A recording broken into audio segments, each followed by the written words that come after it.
City Ravi ಕಾರಿಗೆ ಮುತ್ತಿಗೆ ಹಾಕಲಿಕ್ಕೆ ಯತ್ನ ಆಗಿದೆ ಸುವರ್ಣಸೌಧದ ಬಳಿ. ಲಕ್ಷ್ಮಿ ಹೆಬ್ಬಾಳ್ಕರ್ ಬೆಂಬಲಿಗರನ್ನ ಬಂಧಿಸಿದ್ದಾರೆ ಪೊಲೀಸರು ಅನ್ನುವಂತಹ ಮಾಹಿತಿ ಸಿಗ್ತಾ ಇದೆ. ವ್ಯಾನ್ನಲ್ಲಿ ತುಂಬಿಕೊಂಡು ಹೋಗಿದ್ದಾರೆ ಪೊಲೀಸರು ಲಕ್ಷ್ಮಿ ಹೆಬ್ಬಾಳ್ಕರ್ ಬೆಂಬಲಿಗರನ್ನ. ಸಿಟಿ ರವಿ ಕಾರಿಗೆ ಮುತ್ತಿಗೆ ಹಾಕುವಂತಹ ಯತ್ನ ಆಗಿದೆ.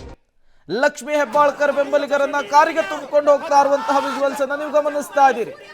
ವಿಧಾನ ಪರಿಷತ್ನಲ್ಲಿ ಲಕ್ಷ್ಮಿ ಹೆಬ್ಬಾಳ್ಕರ್ ವಿರುದ್ಧ ಅನುಚಿತ ಪದ ಬಳಕೆಯ ಆರೋಪವನ್ನ ಸಿಟಿ ರವಿ ಅವರು ಫೇಸ್ ಮಾಡ್ತಿದ್ದಾರೆ.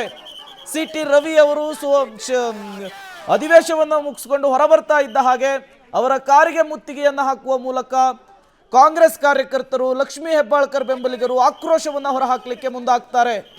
ಯಾವಾಗ ಹೈಡ್ರಾಮಾ ಕ್ರಿಯೇಟ್ ಆಗುತ್ತೋ ಪೊಲೀಸರು ತತ್ಕ್ಷಣಕ್ಕೆ ಅಲರ್ಟ್ ಆಗಿ ಅವರನ್ನು ವಶಕ್ಕೆ ಪಡೆಯುವಂತಹ ಕೆಲಸ ಆಗಿದೆ.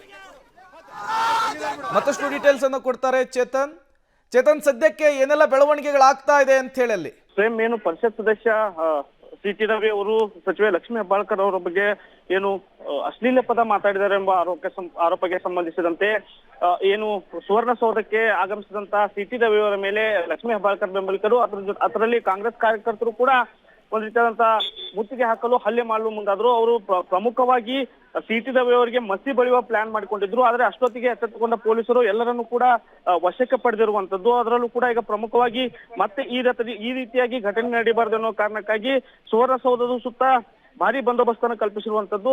ಕೇವಲ ಮಾಧ್ಯಮದವರಿಗೆ ಮಾತ್ರ ಒಳಗಡೆ ಪ್ರವೇಶ ಕೊಟ್ಟಿದ್ದಾರೆ, ಏನು ಜನರಿಗೆ ಪ್ರವೇಶವನ್ನ ಬಂದ್ ಮಾಡಿರುವಂತದ್ದು. ಹೀಗಾಗಿ ಒಂದು ರೀತಿಯಾದಂತಹ ಹೈ ಡ್ರಾಮಾ ಸುವರ್ಣಸೌಧದಲ್ಲಿ ನಿರ್ಮಾಣವಾಗಿರುವಂತದ್ದು. ಸಿಟಿ ರವಿ ಅವರು ಏಕಾಏಕಿ ಆಗಮಿಸುತ್ತಿದ್ದಂತೆ ಅವರಿಗೆ ಮುತ್ತಿಗೆ ಹಾಕಲು ಯತ್ನಿಸಿದಾಗ ಪೊಲೀಸರು ಎಚ್ಚೆತ್ತು ಅದನ್ನ ತಡೆದಿರುವಂತದ್ದು. Prem. Okay, thank you Chetan ತಮ್ಮೆಲ್ಲ ಮಾಹಿತಿಗಾಗಿ.